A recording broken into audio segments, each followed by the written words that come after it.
Pokemon Legends Arceus looks more exciting than ever as of the newest trailer. Now it's time to gush all about it, and most importantly, pick apart any possible details we might have missed.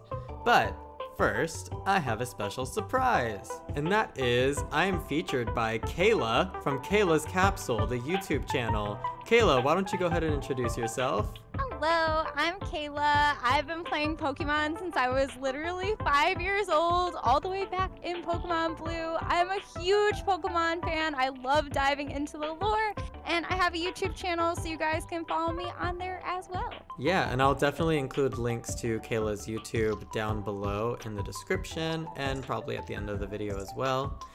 So keep an eye out for that. But Cayla and I are very, very knowledgeable in all things Pokemon, so we actually give each other a lot of insight outside of videos, so I thought it would be fun to kind of switch up the formula today and have both of us give our insights all in one video for you guys. So something that was brought to Cayla and I's attention was that there were different versions of the trailers based on what localized version you were watching. And I watched this on stream with my viewers at one point, and we all discussed it a little bit, but today Cayla and I are going to go into great detail about what exactly the differences are, what's impactful, and of course give our insights and perspectives on what we think they mean for the game as a whole. So Cayla, as we know, there were differences between the Japanese and English versions, and the English version The English version only had one change. Yeah. So the only unique part about the English trailer was that Drifloon disappears in this like puff of like dark, mysterious purple smoke. That was the only thing that like we had that was special and unique to the English trailer. It was so sad. It's a travesty, really, because the Japanese trailer was actually very eventful by comparison. Right, like there was so much going on in the Japanese trailer, all these like hidden details, and then yeah. Us English speakers, wah. Wah. Something we saw in both of them though is actually the confirmation of voice acting. And yes, the cool thing about that was that there's different voice actors for the Japanese and English versions. I actually kind of preferred the English voice actor for the male in the trailer. I think that it's kind of like people have different ways of speaking, like tonal ways of speaking for different languages, right? Yep. Mm-hmm. And so I think they're trying to make, even though they're not actually saying words, I think they're trying to make it so that tonally it'll sound like the appropriate language for the people who are like reading it, you know? It's quite curious because looking at other works, you know, like Legend of Zelda, where they have voice acting for like grunts and stuff, but didn't have the voice acting for other things, at least prior to Breath of the Wild. They always still use the same voice actor regardless of the Japanese or English version. So it is quite cool that not only is this the first time we'll be seeing voice acting in a mainline Pokemon game, but they're actually putting a little bit of effort into making differences. It makes me also curious about the fact that there probably will be actual voice acting, like beyond the grunts, if they actually did take the time to have an English voice actor do the grunts for the English version versus the Japanese version. Right, I definitely think it's likely that it's going to be kind of like in Pokemon Snap, like the new Pokemon Snap, where they said like a couple different lines of dialogue that you would hear every once in a while, so that's super exciting. Absolutely. I think the cutscenes, just like in new Pokemon Snap, I think the cutscenes will be fully voice acted, because we actually haven't seen a full cutscene of the game shown off as actual footage yet. They've only showed us the cutscenes with no audio to them except for maybe sound effects, and then the footage of dialogue that we've seen has always been those kind of text boxy kind of dialogue, you know? Yeah, in general, they've been putting music over all of the gameplay so that we don't actually know entirely what the sound is going to be like in those moments, you know? Exactly, exactly. And I think that's, again, another point to possibly, you know, having voice acting in the game, which is a huge plus. Right? Finally, yay! We're getting it. It was never one of like my most wanted features or anything, but it is quite nice and cozy that we're going to be getting that quite soon. I always just like made up my own voices for the different characters. Like the rival always had my brother's voice. I was just like, yep, that's my rival. I did the same like thing. My brother. Yeah, I did the same thing. But now we don't have to imagine, so that's nice. So back to the fact that there was different things in the localized versions of the trailer. The Japanese version had a few differences. So there was the Pokemon Ranch that we saw actual footage of in the Japanese version, which is pretty big. I don't know why they left things like this out of the English version. We also saw the Arc Phone and a trainer fight with one of the Wardens. So yeah, with Mai. yeah, so we're gonna talk about all that, but let's go ahead and stick to a kind of ordered script so that we don't get too lost and crazy on all these different discussions that we can have. Yeah, because we could probably talk about this for hours. So what's the next thing we should talk about then, Kayla? The first thing I should say, the first big thing. So the first big thing that we've got to talk about is the new footage of the map that we saw. Absolutely. It's like very clearly shown on the Arc Phone because you can see like the outline of the Arc Phone on it, and it shows different areas, kind of like the wild area in Sword and Shield. So we're starting to get like more of an idea of what the map is going to be like. There's like all these different symbols on it, and so we're starting to like theorize what these different symbols could mean, because obviously they're going to be like super important for like, you know, us navigating the game and actually knowing where we're going. Because I know for me, at least, I always get lost. Like, I'm constantly lost in video games. So I'm like, I gotta study this map. I love exploring, so I kind of like getting lost. But you're kind of like a map expert. And I've noticed, I love maps. Yeah, you've made so many very highly detailed videos on Pokemon Legends Arceus, where you like gone over exactly where everything on the map is that we see in the footage of from the trailers. Right. Yeah, so like even the first area, like we even know the name of it. Like it's called the Obsidian Fieldlands, right? And so then each of those little areas all have like their own, like a lot of the areas have their own like smaller names.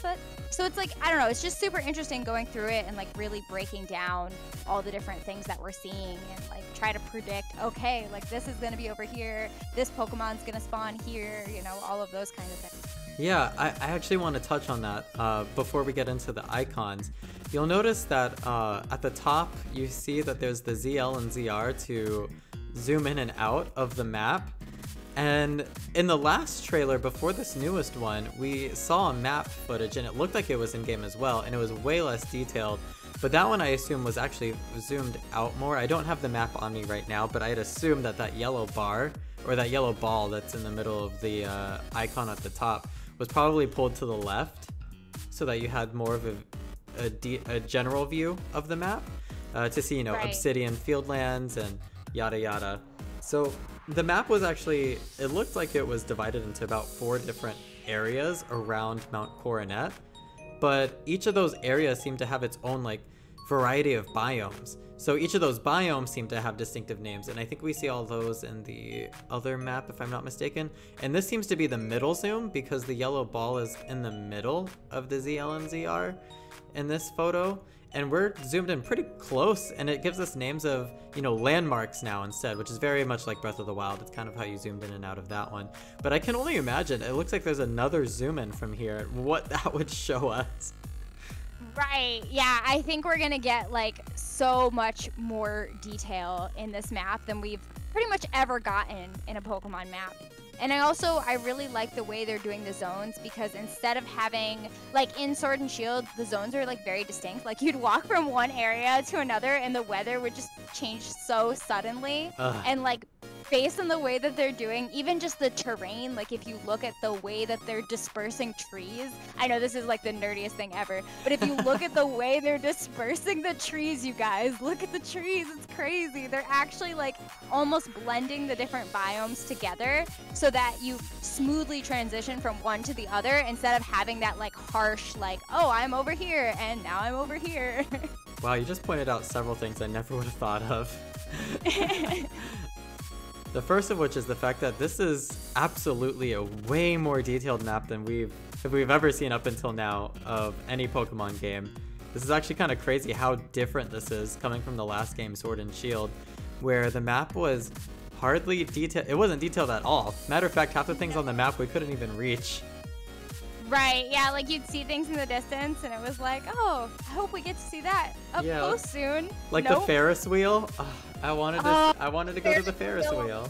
That was such a missed opportunity, especially because we rode a Ferris wheel in Pokemon before, you know? I know. With N, one of the better characters. Seriously.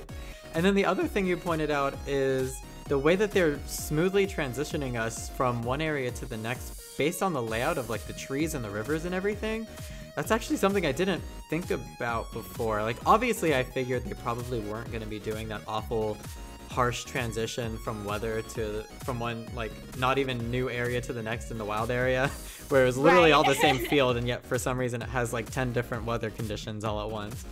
But in this one, it seems to be like they're, like you said, they're keeping it to where you're going to have smooth transitions to these different biomes that do actually realistically host those weather conditions. Right. Yeah, like you really see like a blending of the biomes in a way that Pokemon has literally never done before in any of its games. So Absolutely. I'm just so excited. It's going to feel so much more realistic. And that's just like super exciting. Yeah, I agree. And you know me especially because I was not a fan of Sword and Shield's use of a lot of decision making, especially the weather there in the wild area. Yeah, not the most realistic weather patterns in the world. Not even close. So now we can dive into these icons that we see here. I'll notice that it says the Frenzy of the Lord of the Woods kind of has an icon next to it. So we can see that in the Grand Tree area on the map. Or Grand Tree Arena, pardon me. That actually sounds kind of intense. Right? And that symbol is there at the Grand Tree Arena. So we know that that's kind of the marker for a story progression or a progression-based quest or a quest in general there. Right, exactly.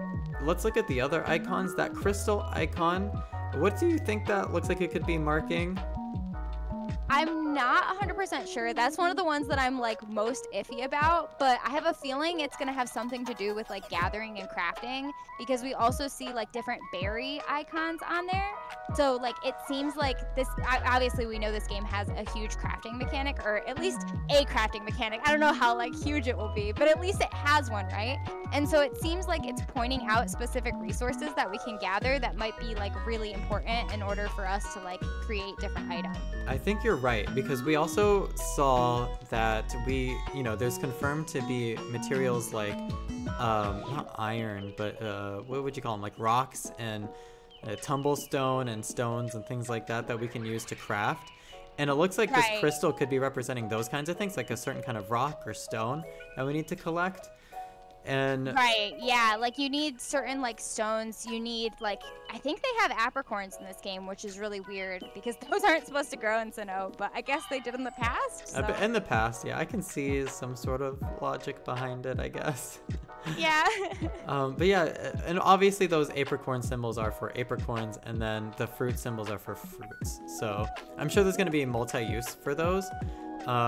We already talked, we're going to talk about later, but you can like make favorite foods for Pokemon, I'm assuming, because they each have their own favorite foods.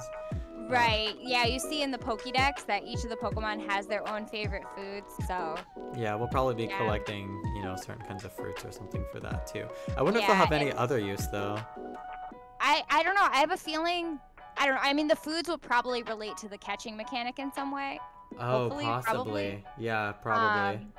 Yeah, and then, but like I'm hoping that we can also just like feed our Pokemon when we camp with them, I was thinking that. I was like, what if do we get animations for that if we feed them and stuff? That would be so cute. Agreed, I would love that. So these other icons, we know they're not the frenzied Pokemon because the frenzied Pokemon is marked by that mission stamp.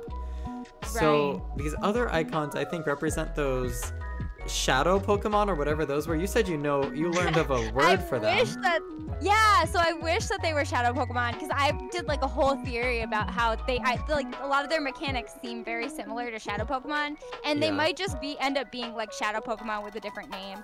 But in the game, they're actually going to be called Alpha Pokemon, and that's even like confirmed like on the official website that they're going to be called Alpha Pokemon. So they're like bigger, tougher versions of those Pokemon.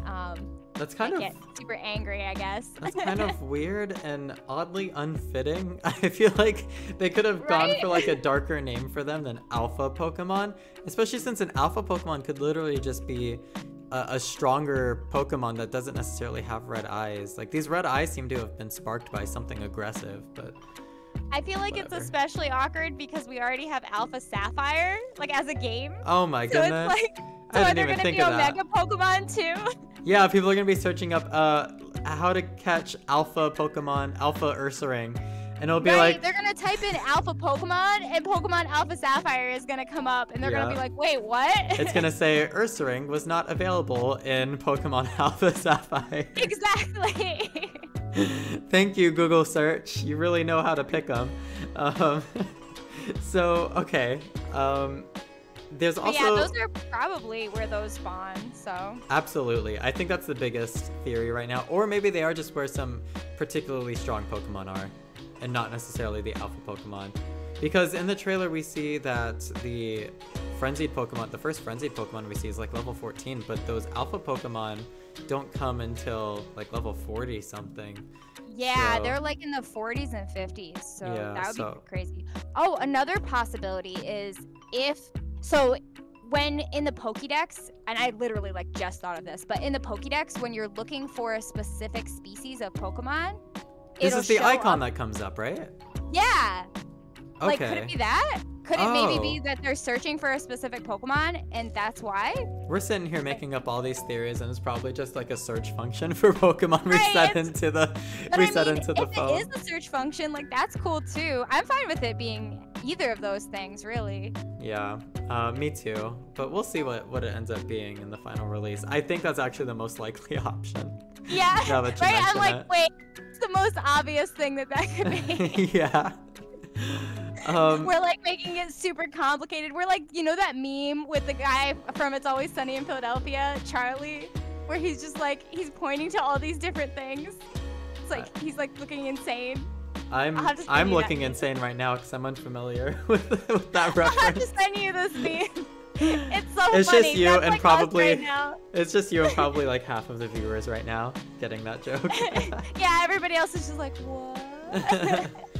Something I do want to go ahead and hit on now are some very unsupported ideas for icons that we're seeing here for the first time. What do you think that Pokeball at the top, that yellow Pokeball could represent? Yellow Pokeball. It's at the top of the map. Yeah. Maybe don't that's know. the Pokemon if it could be that's the Pokemon we're looking for that we set in a search True. function, while the others are the alpha Pokemon or something. But if those are the search functions, then this would probably be another area you can access the ranch. Maybe. I mean, that would make sense, you know, because a Pokeball, like, that's where you get your Pokemon. Yeah, that's what I'm thinking. So those are the possible theories on that, but there's literally no way to support any evidence towards what this could or could not represent. One Right. thing we do know is that red arrow is definitely where we are on the map. Yeah, and it's showing what direction we're facing, of course, which will be good, because hopefully it'll help me, prevent me from getting lost. That's new for Pokemon too. Yeah, it'll be nice to just be like, all right, this is the direction you're heading. Don't get lost out there. Yep. So we also see a cave entrance symbol. So we already confirmed we'll be going into caves. I confirmed that in my ultimate analysis with some footage. But now you can see for sure that there's a cave here, and we also saw caves on Mount Coronet in the last map where it was fully pulled back. Right, yeah, it showed almost like a series of like cave entrances leading up the mountain, so it's very likely that we're gonna be like weaving in and out of Mount Coronet as we climb it, because of course we have to climb Mount Coronet Yeah. in this game. Definitely. And it looks like we're going to be going in and out of it to climb it. Or just to get to the opposite side. Who knows? So, the last two things I want to talk about, I think one is more obvious than the other. The more obvious one is the tent with the kind of like pen feather next to it, I guess that is. Right. Those are probably our base camps. Yep. So it looks like we'll have several base camps, not even just like in one region.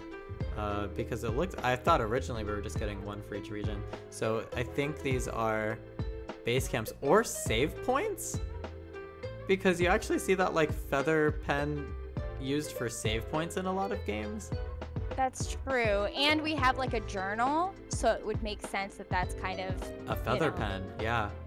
Yeah. Or an ink pen, but whatever I you call hope them. that we can kind of save everywhere because I would hope too. That seems to be modern gaming at its finest. right? But I wouldn't mind it too much. These don't look that far apart, but at the same time, I'd rather these be base camps of sorts than save spots. Right. Maybe it has more to do with you like writing in the journal or something like that, or Possibly. I don't know. I Maybe guess it's because you can something check in journal and show related. your Pokedex info at the base camps. And we do That's that in a true. notebook, so maybe that's what it represents.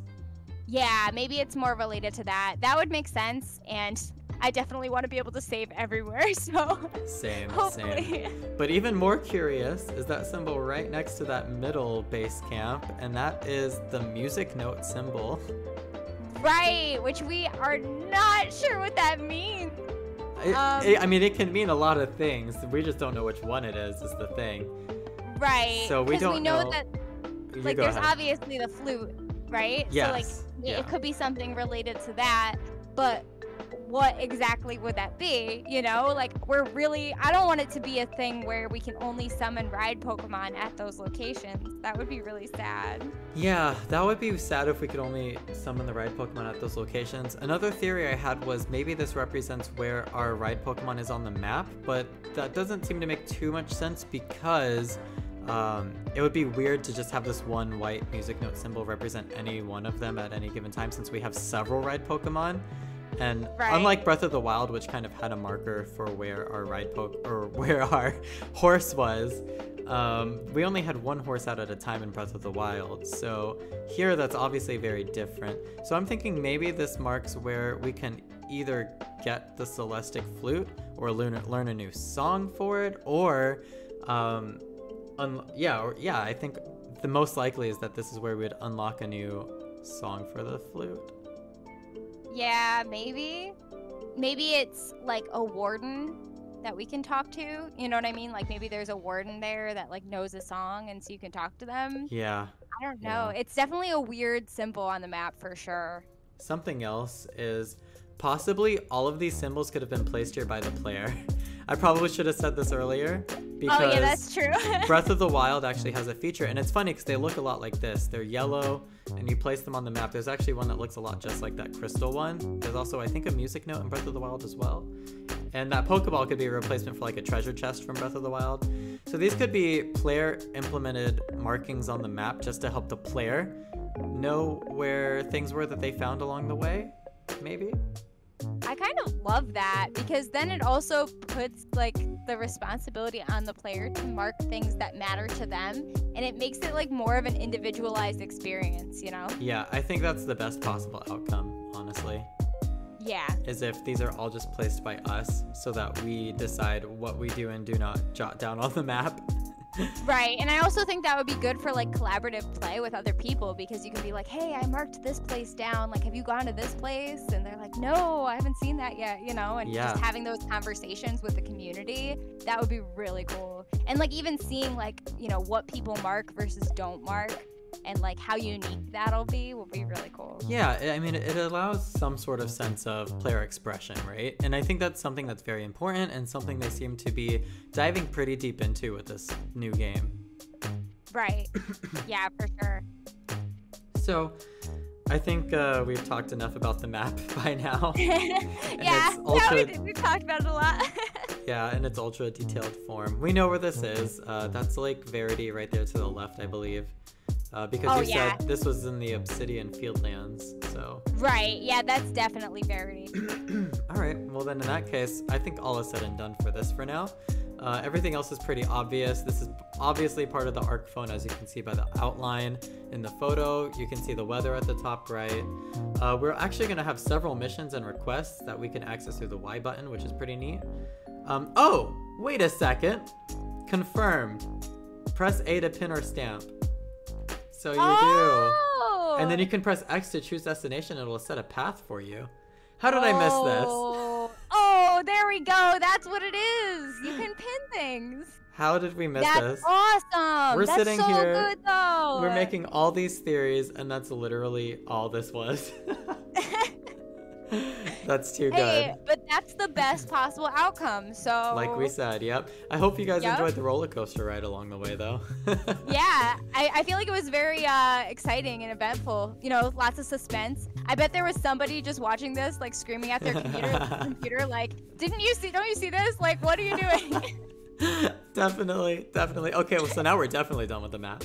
Yep, now we're definitely done. We accomplished it. We're good. We accomplished it. Let's move on to another important thing that we saw only in the Japanese version was the Pokemon Ranch. Right. So the Pokemon Ranches is a big deal because it's a place where we store our Pokemon now. So I'm assuming we cannot always access our Pokemon like we could in Sword and Shield, because as convenient of a feature that was, Pokemon Legends seems to be a more survivalist kind of game. So I think that we have kind of a loadout that we can only access from either here at the ranch itself or from our base camps, which can somehow access the ranch. And I think you had a theory about that being done by Abra, if I'm not mistaken. Yeah, so the professor has an Abra, and we see the Abra at the different base camps in the various trailers that we've seen. And so it seems like Abra is how the professor kind of travels around, right? And so since Abra can, you know, obviously teleport the professor around, there's no reason why Abra wouldn't be able to teleport our Pokemon to these base camps so that we could get them from, you know, the actual ranch. That's super neat. I love that.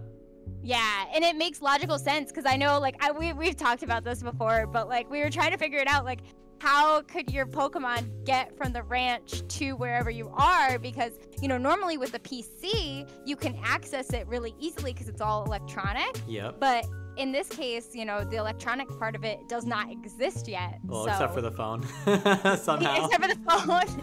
But I don't think we can access them. About. Yeah, I don't think we can access them through the phone, though. Hopefully not. No, Hopefully I don't not. think so. I think that would take a lot of tension away in the game if we could access our Pokemon from the phone. So I'm hoping that it's only done at the base camps and the ranch itself.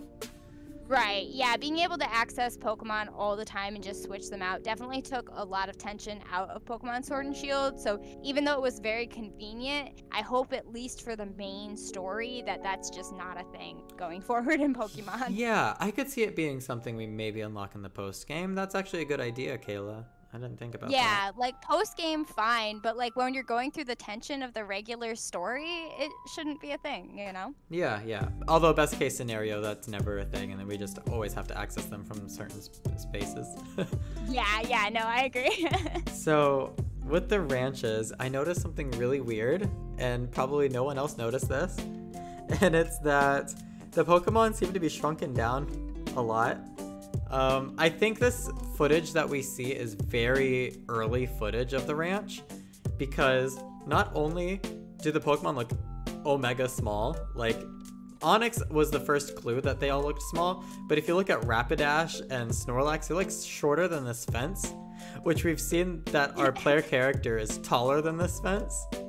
So I think this is just like when they first started forming this mechanic in the game is where they got this footage from, and they're just not showing us the updated version because you don't see the NPCs in the back. And I'm hoping for sure that that's the case, because I do not want to watch my Pokemon be shrunk down small again after Sword and Shield. I saw it enough in that. So I'm hoping... Yeah, that would be so awkward. Yeah. And the one sign that I think points to this having been early implementation other than the NPCs not being in the back is the frame rates of the Pokemon. And no other footage in any of the trailers since the last trailer, before this newest one, in none of that footage were there any frame rate issues. It's only just here that the Pokemon seem to be having, like, they don't have all their keyframes for the billboarding. I've explained billboarding before. It's a coding technique to where you can see things farther in the distance, so it doesn't look like they're popping in or out. So I think that that's what's happening here. This was just old footage of when they first implemented this mechanic into their game, and that's why we see bad frame rates and bad sizing for the Pokemon. Yeah, for sure. I'm glad you have like all of the knowledge of that like part of it, because I know that's an area that like I know my maps, but I do not know my frame rates. Yeah, I know a little bit about game development. But speaking of which, we should talk about real quick. We actually grazed upon this earlier, and I just want to bring it back just for the heck of it. But that scene of Drifloon in the English version disappearing into the puff of smoke.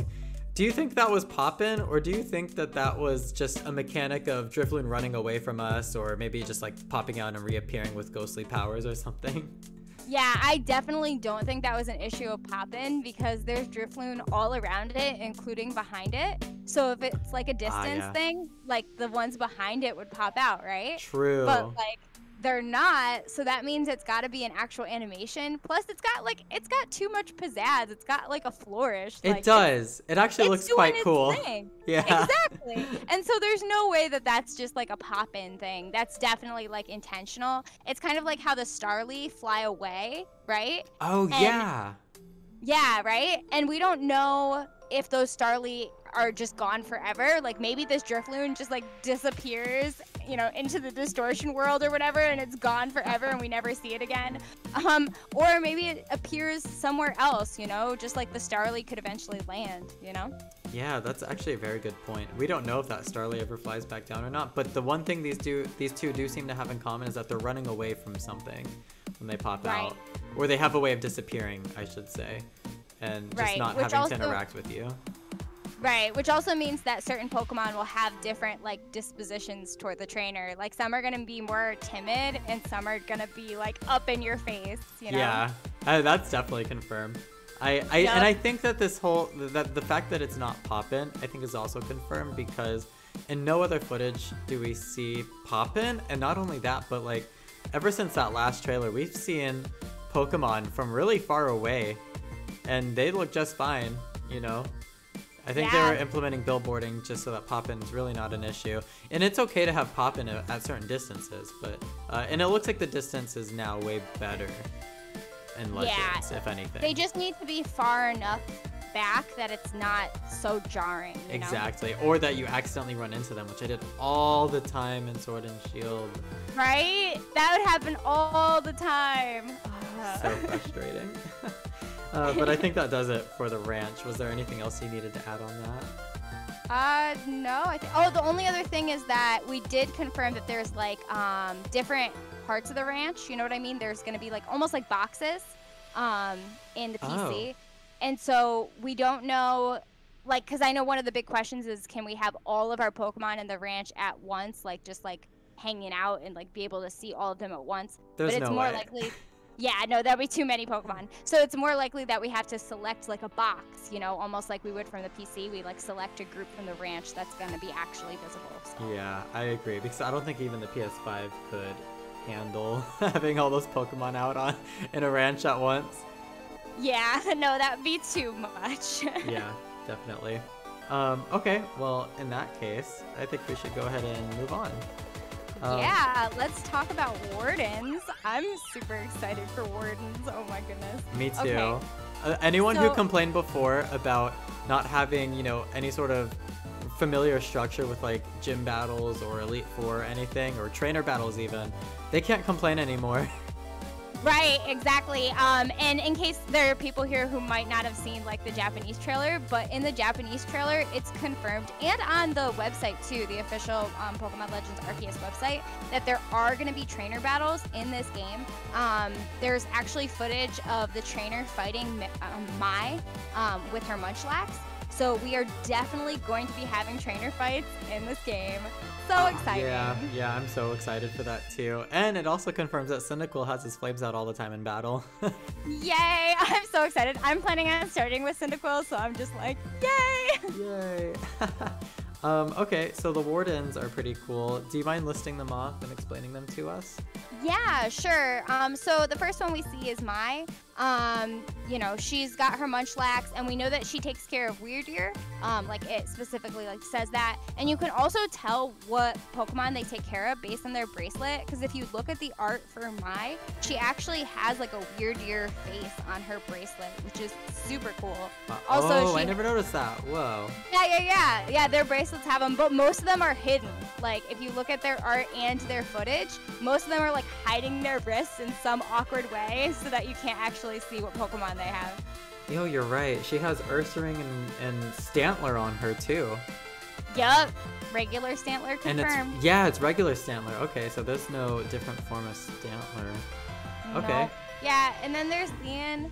So he's the one who's gonna care for Kleavor. And so he's like actually has like, you know, he takes care of Kleavor. He is very, also who are they related to, right? So Leon is obviously related to Clay. what's his name? Clay. Yeah. He Yeah. has the same hat. And then she looks just like Marley. See, I was Right? thinking Marnie. But I know. Marley, who's Marley again? So when I originally watched the trailer, I kept saying Marnie and meaning Marley, and I don't know why they gave these two characters such similar names when they look like practically They're identical. Yeah, they're identical. What in the world?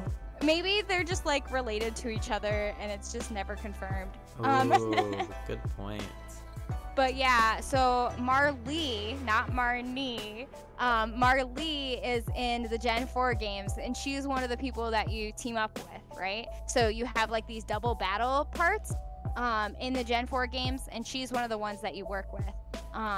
Yeah, she has an Arcanine, and she like is very much about like very fast Pokemon.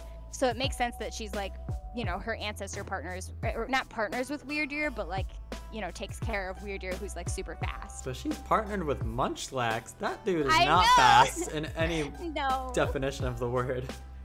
I would not be surprised if at some point she gets a Growlithe, and that Growlithe is like the ancestor of the Arcanine that Marley has. Yo, that would be cool. It doesn't look like they're doing Right? that though, because they're focusing on that Munchlax.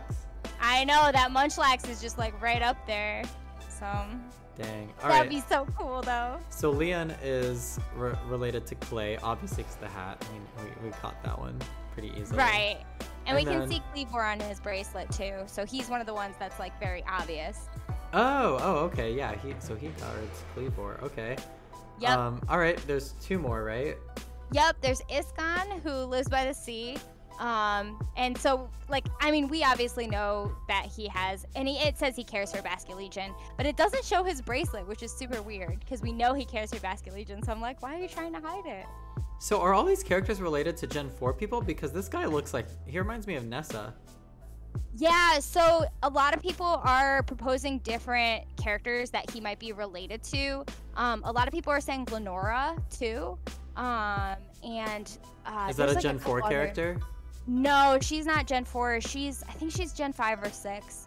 I feel like, yeah, so some people are thinking her, but he's also like a water type person, so I'm wondering if it makes more sense for it to be either Nessa or Marlin, who's like a water type trainer who's kind of similar looking to him. Was Marlin from Gen 7? Because there was a Gen 7 character that looked kind of similar too. Yeah, no, Marlin wasn't Gen 7 because 7 was Alola. Was Marlin a remake? I don't think he was in like, I don't remember. Oh, if it's he a was guy. In, like, the original. Oh. Yeah, Marlin's a guy. Shows how much I know. Man, I played all these games and I just don't remember them because they became so forgettable. Yeah, a lot of the characters, like, if I didn't play Pokemon Masters, I probably wouldn't remember a lot of the characters. Yeah, that's why I don't remember a lot of them. Alright, so Yeah. then that just leaves one more. Yeah, there's just a Rezu, who's like the coolest one of them all. Oh, definitely. She her is the hair- coolest. Yeah, she's super cool. Yeah, so for her though, she's the only one where we really don't know what Pokemon she takes care of, right? Because we don't see her bracelet. Oh, she doesn't have anything on her. I'm looking at her design right now. Yeah, she's like super hidden in terms of which Pokemon she's taking care of, but it does say that she takes care of a certain lady Pokemon. I so. see. I see that now. Does she resemble any lady Pokemon? I can't. Is that her only hint? No, but has she stitching definitely on her outfit. She definitely resembles Mars though. Oh, absolutely. Yeah, yeah. She's From the related to OG Mars. games. Yeah, Definitely. she's very clearly related to So her. the reason I find that super cool is because there's actually footage of her in this trailer talking to the player character, and she seems to be the one character that we end up having a really big heart-to-heart with. And it's interesting because she says, you know, she feels like she can learn so much from us and the Galaxy team. So it's kind of like a Right. dark foreshadowing of Yeah. her future lineage being part of the Team Galactic when it's a bunch of baddies, you know? Right. It even says like on the website that she tries to solve problems by herself. Right? So it's like she's going off and being independent, and then she has this experience with us that eventually leads her ancestors like down this really dark path. Oh my goodness, that's so dark. Yeah, right? I love it. Give me more. Right. I'm a huge fan of dark stories. Yup. That's why Nier Automata is my favorite game of all time. But Pokemon Legends might replace that. Let's see. Or Bayonetta 3. We'll see. Who knows? I know, I'm like, Bayonetta though. Bayonetta. Maybe Kirby in the Forgotten Land. I don't know. We got so many good games coming. Okay, but so besides Arazu being the best girl, let's talk about their outfits.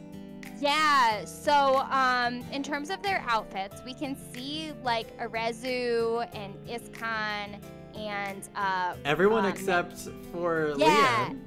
Everybody except for Leon is wearing outfits that are clearly supposed to be Pokemon Diamond inspired, right? You've got this almost like diamond like shape, you've got the Pokemon Diamond colors, and then if you look at Leon, you have, you know, the pearl shape, it's like a circle, and you've got more like Pokemon Pearl colors. Yeah, definitely. And yeah, right? It's like very cool. And then in the Spanish trailer, you can actually see that it says Clan Diamond and Clan Pearl. I forget exactly which one it says. I think it's Diamond. But it says like Clan Diamond, and so obviously there's also a Clan Pearl. So I think that these different outfits kind of show it, you know, what clan these wardens are a part of. If they're part of Clan Diamond or Clan Pearl. That's wild. You know, there was actually, if you look at the original map that we got from the trailer before this newest one, there was artworks of people on the map wearing what people were saying looked like Dialga and Palkia clothing. So I think that's what this is. I don't know if it's Dialga and Palkia specifically that they're imitating, or if it's just, you know, Team Clan Diamond, Clan Pearl for having their differences for whatever reason. Although if we're looking at it, it looks like Clan Diamond's winning, as they should, because Diamond's obviously the better version. But yeah, right.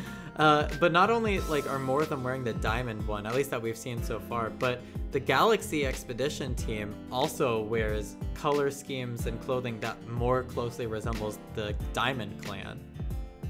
Right. I'm also wondering if it's like, if it's regional, like based on where they live, they're closer to a certain clan. But the weird thing about that is that Leon is the Lord of the Obsidian Fieldlands.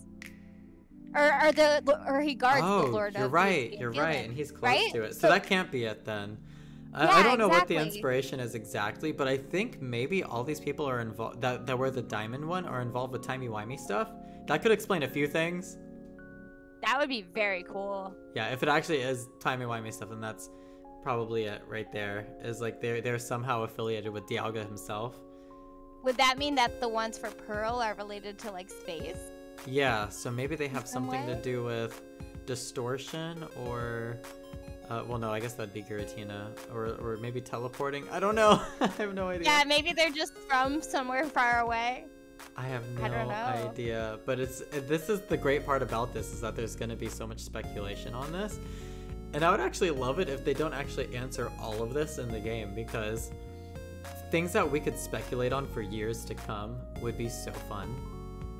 You know? Yeah, I love when the lore has enough that you can like start to really dig into it without it telling you everything. Yes, I agree. That's why I got so into Five Nights at Freddy's back in the day. It's so bad, but so good. Anyways, Professor Komodo kind of looks like he's wearing like pearl-like clothing. He has a lot of pink on him. Yeah, he's definitely got more of a mix of the different colors, so. But then some people like Laventon don't seem to have anything.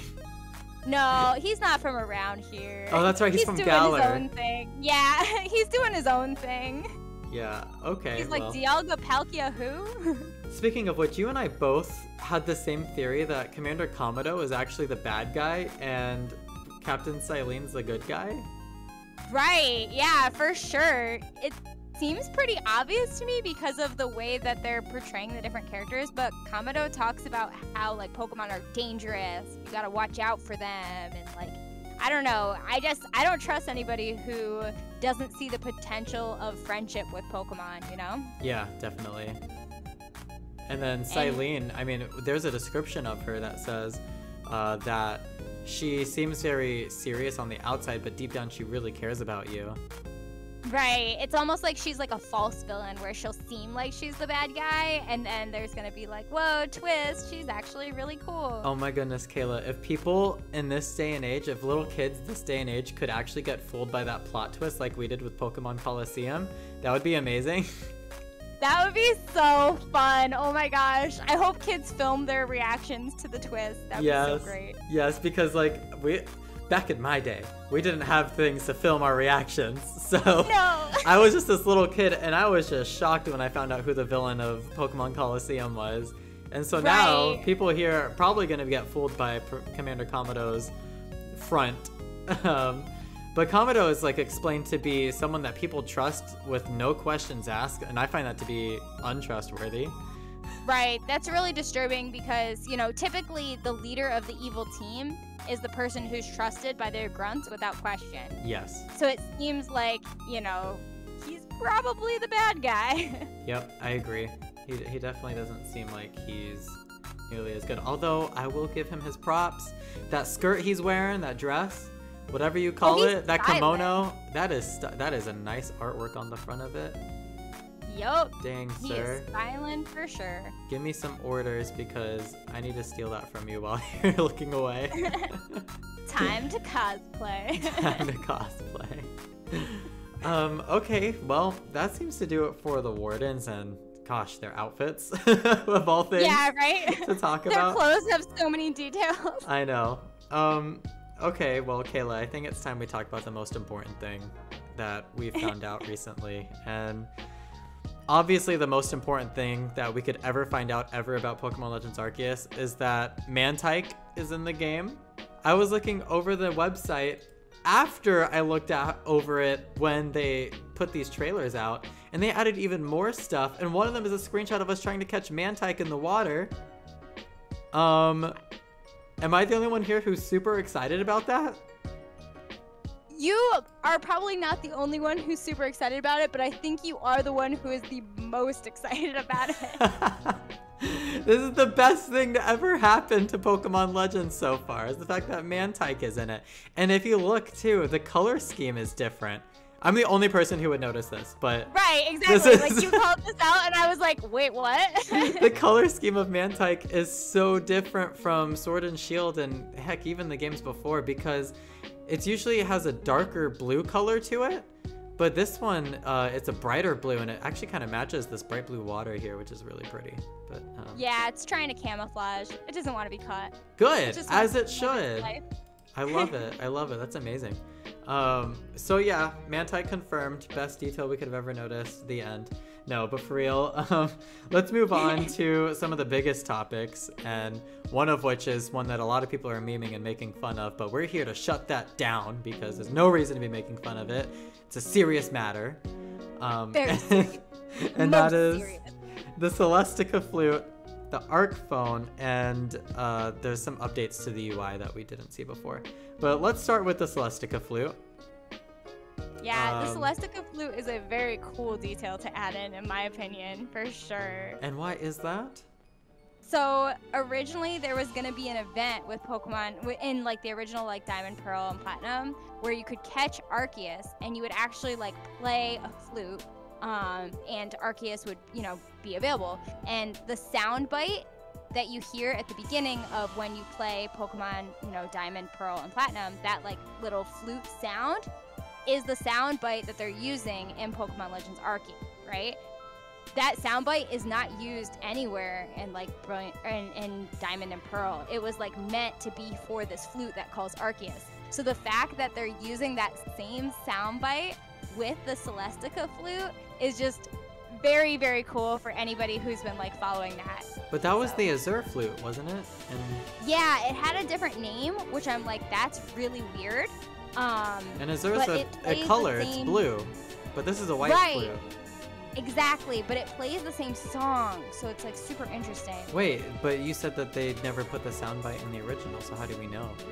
they put the soundbite at the very beginning of the game. Like when you hit start. Yeah, I at the remember very that. beginning, Yeah. it makes that soundbite, but it never actually happens within the gameplay. But the people that have actually game sharked or whatever their game to use the Azure flute doesn't make that noise in that game.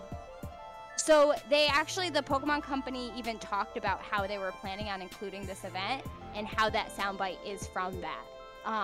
So it's like completely confirmed. Yeah, they were going to put this in, and the reasoning behind why they didn't put the Arceus event in there was because they were worried it would be too complicated. And everybody basically cried and was like, no. Even though it wasn't complicated at all. No, it was definitely not as complicated as some of the puzzles in Gen 3. So absolutely, we were all just, I agree. Also, like, look at this game they're making now. I'm glad that they changed their ways because this game looks very complicated, but I love that. Pokemon Legends does. Okay. But well, yeah, you definitely make an interesting point though about the Celestica flute being white and the Azure flute like should be blue. You know? Yeah. Yeah, I don't know what exactly there, but it obviously has some sort of connection. I mean, it has the sound, or it has some sort of connection to Arceus, I should say. Maybe not the Azure flute, or maybe the Azure flute is just the Celestica flute painted blue and handed down the future. Here's what I'm wondering, because I literally just thought of this, but like, because we have the blue and white outfits for the Wardens, and we have blue and white flutes. Oh, you think there's two flutes out there? Yeah, well, because there have to be, right? Because there's maybe it's called Celestica. Maybe the person we don't choose, you know how the other gender becomes an NPC? Maybe they use the other one, and it's the Azure flute.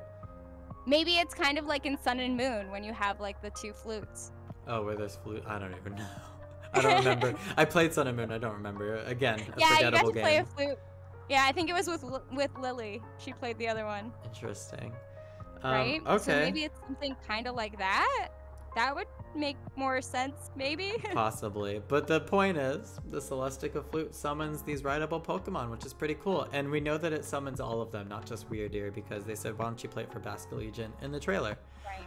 So, more importantly, and this is the one that I mentioned people are memeing the heck out of, is the Arc Phone.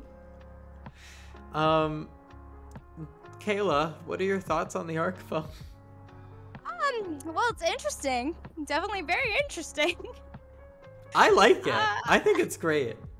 People are bashing it, and I'm like, are you kidding me? This thing is cool. Look at how cool it looks. It's sleek, it's stylish, and just because this timeline exists in the past, and this is obviously a weapon of technology from the future, does not mean that this is a bad thing. Like, this is great. A lot of people are discounting the fact that this is probably some timey-wimey stuff. If you look at that footage in the Japanese trailer that they actually show of the phone on the ground, it looks like it fell from the sky or something, probably from a portal from the future. And it's super shiny. It doesn't match anything else that exists in this time period. And like I said, it's probably because it's from the future, because we know it's not from the past, because this is already taking place in the past. So also another cool detail about it is the fact that the shining light around it also is in the shape of Arceus's arc, which is fun. Yeah. So I like all that. I hope that you're right about it being timey-wimey stuff, because if it's just a random phone that happens to exist in the past, it's going to be very, like, immersion breaking, you know? It absolutely is. And they even updated, I want to point out, they updated the UI for these screenshots and footage and stuff to show the Arc phone. As you can see on this photo of Mantike being confirmed.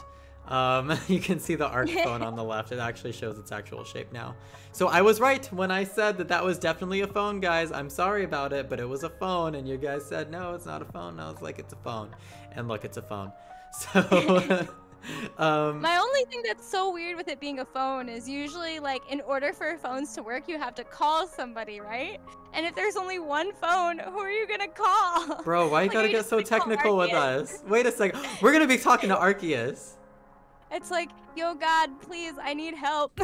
Yeah, we're gonna be getting calls from Arceus on there. Pokemon. He's gonna be giving us the advice, kind of like Professor Oak, where it's like there's a time and place for everything, but it's gonna be Arceus messaging you to the phone like the FBI.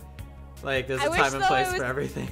I wish it was just like Arceus like descending from the clouds, and he was like, "Don't ride that bicycle." That'd be mad cool, but this is gonna be memed. After the game releases, I'm calling it now, people are gonna meme messages from Arceus on the Arc phone. Oh, for sure. They're gonna meme that you're messaging Arceus on Grindr. Do you know what Grindr is, Cayla? Oh no. That's gonna be so awkward. Wait, so you do know what Grindr is? Yeah. You and about half of the viewers right now probably know what Grindr is. Please. That's actually really funny. That's gonna be a meme. Okay. But yeah, I definitely think it almost absolutely has to be some timey-wimey thing. This is definitely from the future. It's not from the past, and there's no way that they made it in the present when it looks this shiny and there's that scene of it on the ground. Why would it be on the ground? You know, I don't think someone dropped it. Unless it was like some divine creation from Arceus himself that he sent down to us from the heavens above. I don't know. But other than that, it has to be timey-wimey stuff. Yeah, I hope it's timey-wimey stuff. Me that too. Would be very, very cool. Again, and, best possible outcome. Right. I mean, I always love any sort of like time travel shenanigans in Pokemon, so. Yeah, time travel is fun. And then, of course, other than the ArcPhone UI being updated, we actually see the UI updated on the right side where it shows the rideable Pokemon we're using with arrows going left and right. Can we like just switch the Pokemon we're riding on the fly? I wonder. Yeah, I don't know.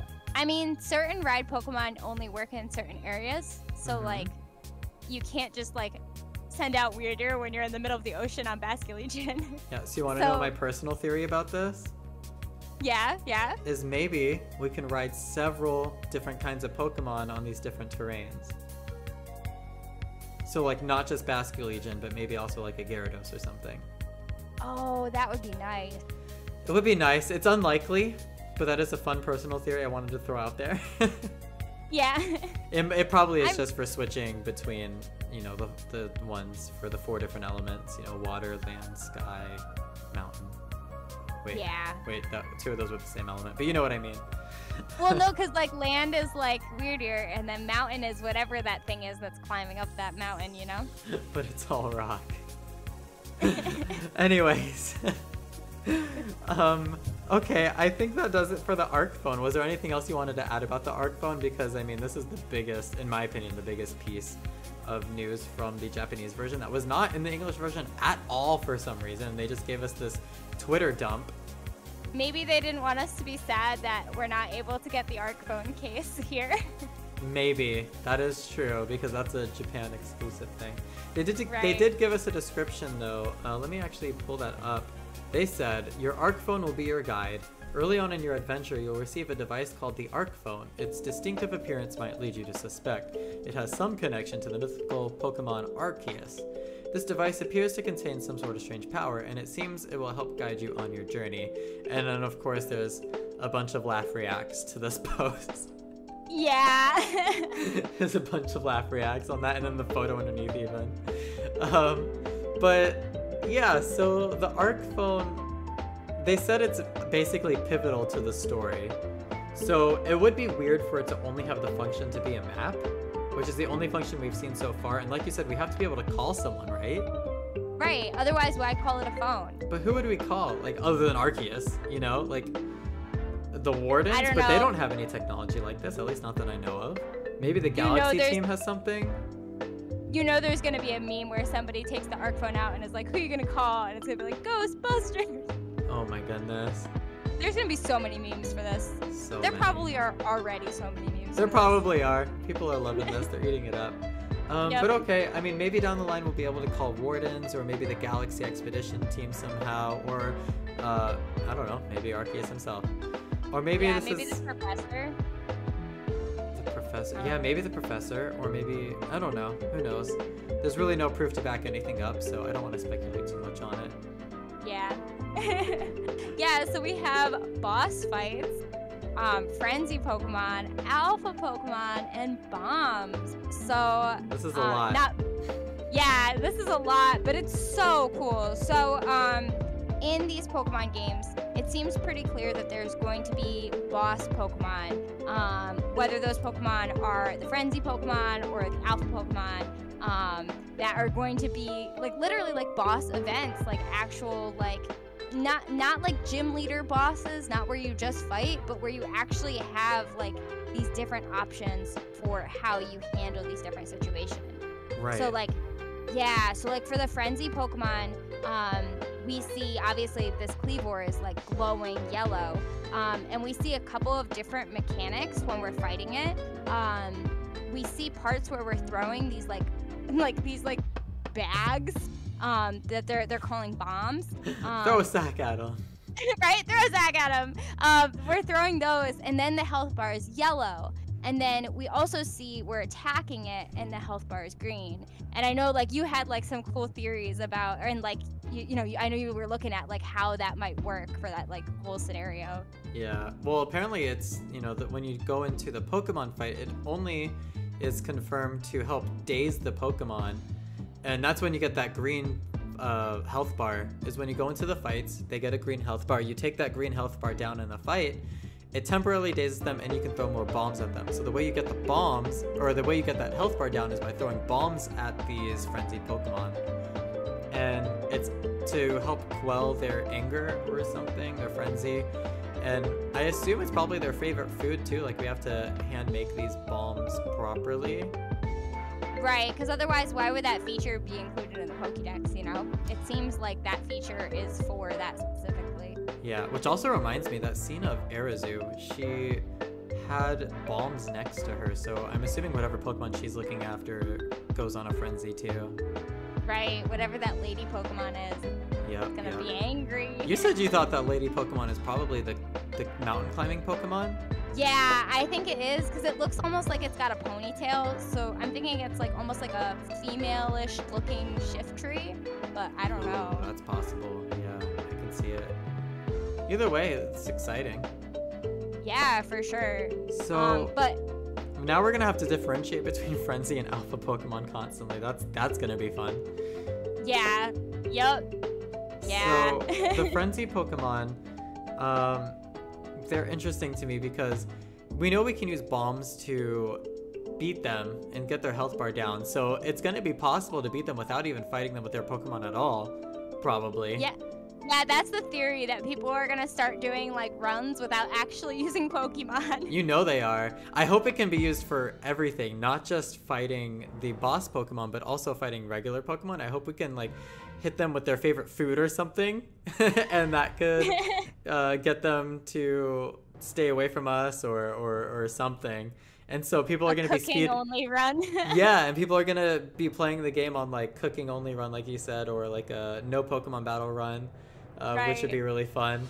Unless the game forces us into Pokemon battles, which I think it does actually with the Wardens. Yeah, it definitely looks like at least it'll force us into trainer battles. Yeah. But I think in terms of wild Pokemon battles, we might be able to not ever battle wild Pokemon if we want to play in a more strategic way. Yeah, that's true. Well, either way, the frenzied Pokemon, you said that they probably, since they're noble Pokemon, right? And we know that noble Pokemon, which is the whole point of these newest trailers, is to showcase noble Pokemon. Weirdeer, Basculegion, all those that we are seen riding are noble Pokemon. And the way they describe noble Pokemon is that they have special powers. And I think those special powers are their ways that they can interact with the environment for us and help us with different things. And I think you had a few theories about, like Kleavor and what he could be used for. Right, so Kleavor, we see him in the trailer actually like physically cut down a tree. Yeah. So it seems like he's gonna be almost like the embodiment of the HM cut, right? Which would be super cool if like he can cut down maybe trees that aren't as big, maybe smaller trees. And so that would allow us to go through the environment and potentially have areas that we can't access unless we figure out like, oh, I could actually cut down that tree with Kleavor. Let me, summon this noble Pokemon so that I could go through this terrain. Yeah, and so that's something I really wanted in this game, was environmental puzzles of sorts.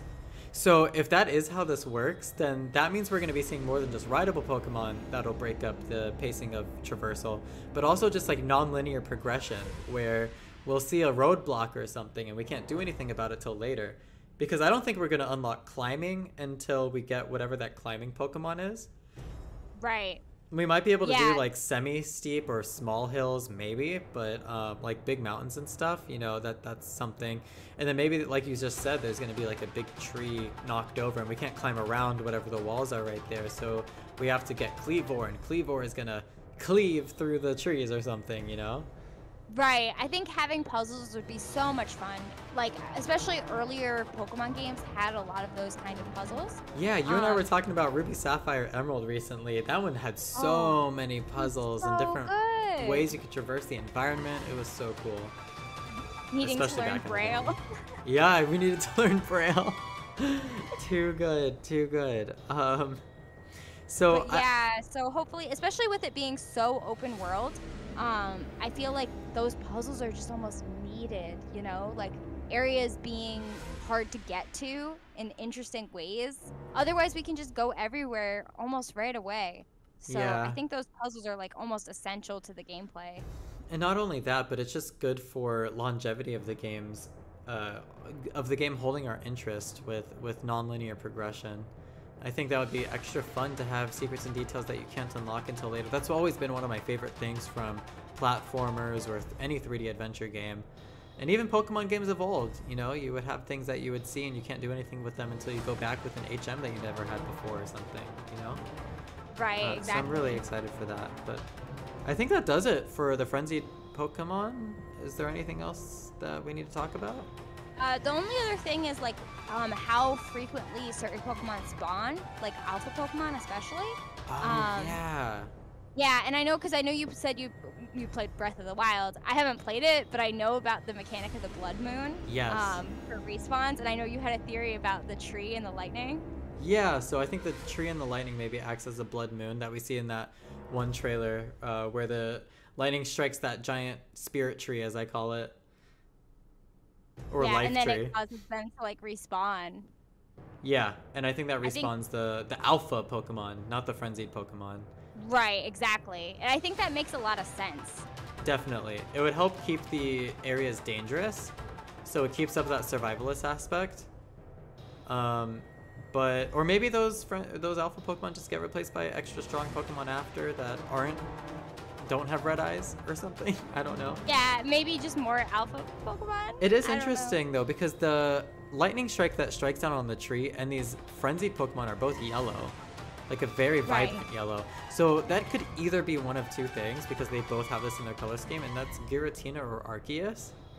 The only reason I think it's Arceus is because they show that shot of the tree getting struck by lightning when the narrator says Arceus is deeply tied to your journey or something along the lines of that. I feel like it's heavily implied that it's Arceus. That it's Arceus, right. But it would also make a lot more sense that it's Giratina, because Giratina is obviously more of the misfit of the two, and it comes from the distortion world and is also basked in yellow. So maybe that's something from Giratina. Maybe it's misunderstood that it's everyone thinks it's Arceus, but really it's Giratina.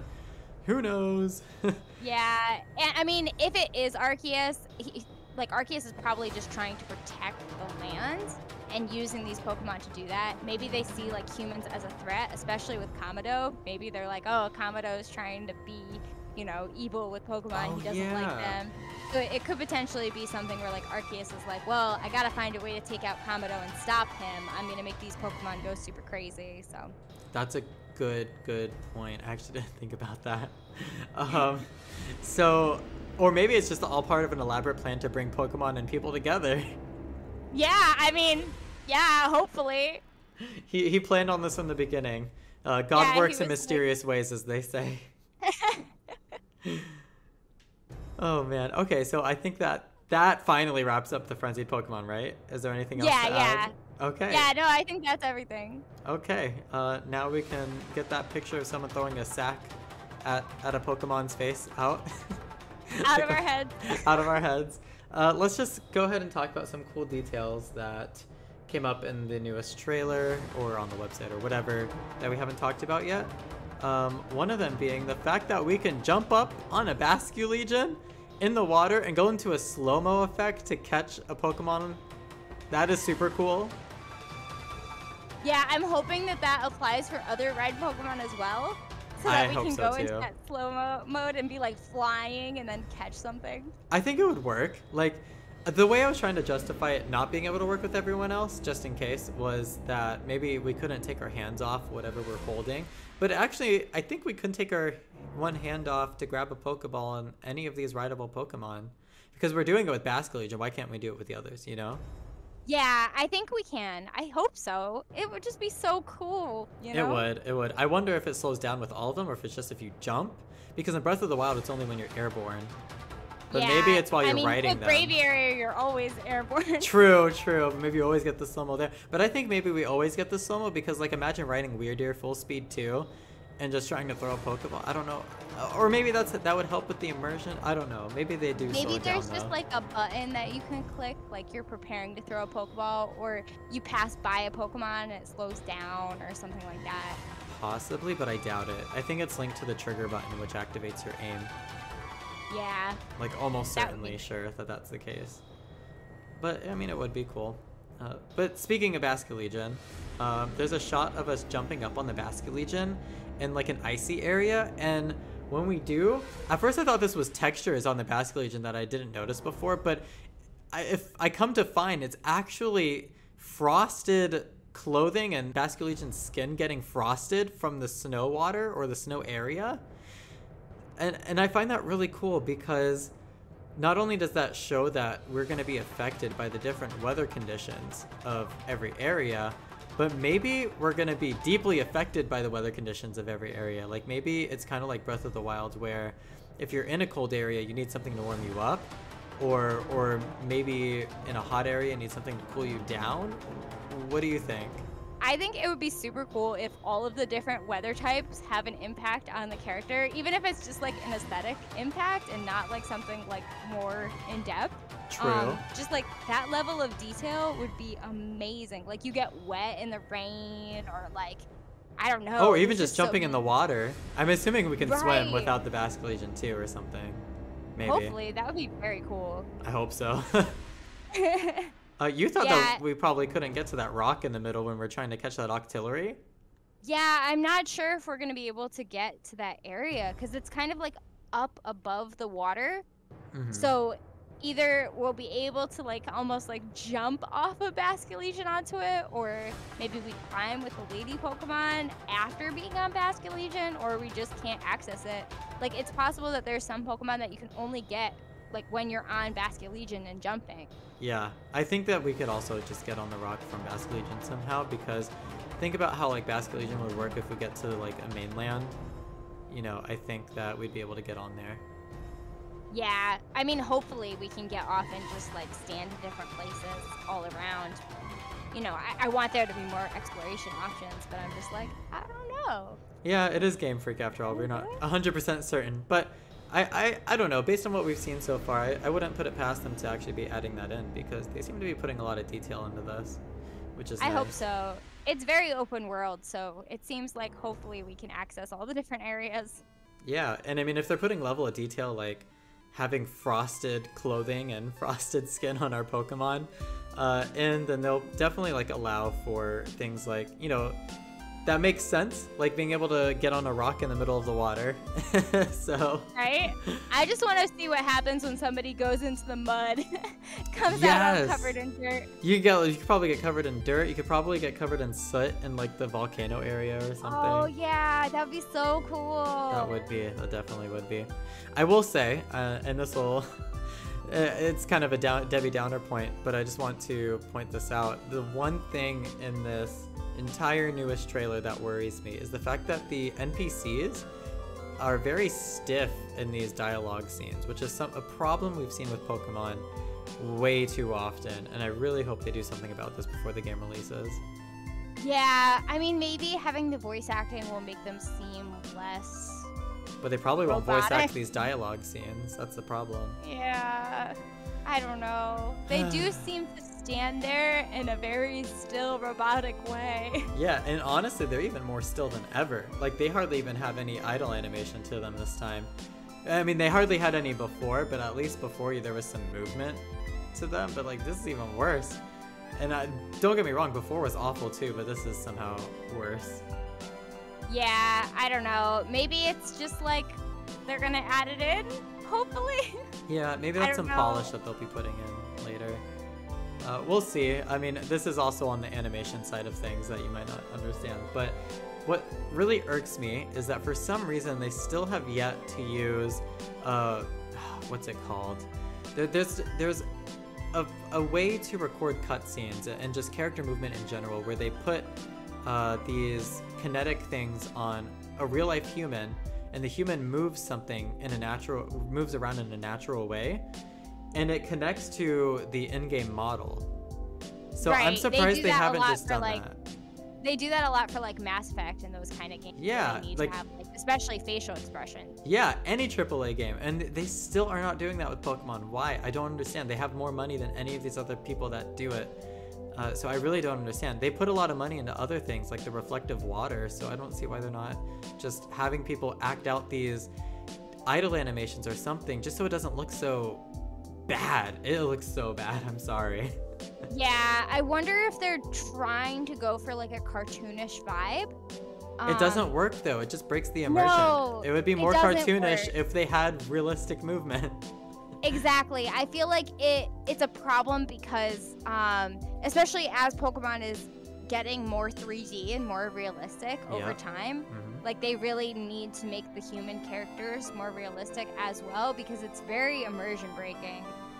It's weird because they have really good animations for our player character when we're moving around the environments, and then also in the actual animated cutscenes. Right. So what's going on there? What's happening? I don't know. I don't know. It's like they can't just like Rezu can't just stand there and just like move her hair. Right. There's a big divide. I don't understand why they. And it's also more work to just move them on the rigs to try to get them to look natural in their movements. It's less work to just hook it up to a person and have them move around naturally, and then stick that on the model. Yeah, for sure. Like, when I was a kid, I used to play with animation software a little bit to, like, try and get things to move like that, like a little dragon and things like that. And just every little movement to make it look real and not fake is so hard. So, like, mapping it to an actual person takes all of that out. It might actually be impossible, because if you look, I mean, they don't ever look natural in these. No. Oh, man. Not to end that on a bad note. Yeah. There were a lot of really cool details in this newest trailer though, and honestly somehow the game is looking even more exciting and better than ever every time they show us more. Also, were you gonna say something? I was gonna say the crazy thing is I feel like they're giving us so much information in every trailer for Pokemon Legends Arceus, but then at the same time we still have so many questions. I agree. They're doing a really good balance in my opinion when they show us things. It's really well done actually. And it's funny because one of their PR people said that they were going to have a dynamic rollout of these games and you know, trailers leading up to them, and I think they're doing a great job of that so far. Right, I agree entirely. Yeah, me too. But wow, Cayla, it's been so nice to have you here to talk about Pokemon Legends Arceus with me. It's always great to have your insights because you are a very smart girl, and we can always trade ideas, and you're also very entertaining, which means anybody here who isn't subscribed to you should totally follow the links in the description to find Cayla's YouTube channel, which is Cayla's Capsule with a C, Cayla with a C, and Capsule with a C. Yeah. Everybody always spells it wrong and then they can't find me. Yeah. So we're going to absolutely make sure people do that for you, Cayla, because you're a great PokeTuber. You deserve more views. Aw, thanks. Just honest. And everybody subscribe to Johnny too, because he's awesome. Oh yeah, I didn't even sit here and spiel to everyone. Yeah. Subscribe to me too, please. Yeah, Johnny, you pick up on all these amazing details and just do like such good work with everything you put out. So everybody, make sure, if you're not subscribed to Johnny already, like you need to subscribe to him right now. Okay, so subscribe to both of us right now. But also don't forget to leave us some thumbs up on our videos, because that definitely really helps those evil algorithms not get their way. They're so evil. Follow the descriptions, or follow the links in the description for Cayla's video, leave a thumbs up, subscribe to both of us, and Cayla and I are going to be doing a podcast on Pokemon Brilliant Diamond Shining Pearl's new trailer also. So keep an eye out for that. And in the meantime, I hope everyone enjoyed this video. Cayla, say bye. Bye. Wait, that's it? Wait, no, like say. All the end of my videos are just like, bye. Bye. No, I'll give like a real goodbye. No, but really though, thank you all for watching so much. I hope you guys really enjoyed this. And yeah, we'll see you guys again soon. Thank you again, everyone. Until next time, peace out.